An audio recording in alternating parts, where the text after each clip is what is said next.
এই পাত্র দুটো বাচ্চাদের জন্য কেনা হয়েছিল, দুটোই লাল রঙের। কারণ ওরা একই পাত্রে খাবার শেয়ার করে খেতে চায় না, ওরা আলাদা আলাদা পাত্রে খেতে দিলে তবেই ওরা খায়, তাই এই পাত্র দুটো কেনা হলো। তো আজকে ভাবলাম একটু ওদেরকে দুধ ভাত দিয়ে দেখি খায় কি না। আমি জানি না ওরা খাবে কি না। আজকে প্রথমেই দুধ ভাত দেওয়া হয়েছিল, তো মাঝে মাঝে দই ভাতও দেওয়া হয়।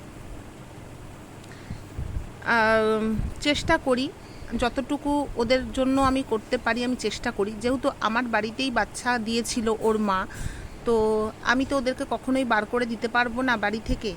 আর সত্যি কথা বলতে আমি ভীষণ মায়ায় পড়ে গেছি। আমি এর আগে কখনো এইভাবে লালন পালন করিনি।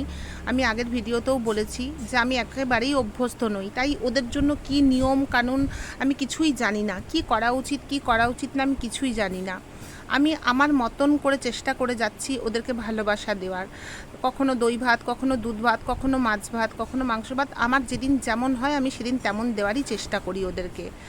আর যদি আমার কোনো ভুলভ্রান্তি হয়ে থাকে, যারা পশুপ্রেমী আছো তারা কিন্তু অবশ্যই আমাকে বলে দিও যে আমার কোনোটাই কিছু ভুল হলো কি না, অবশ্যই আমি শুধরে যাব।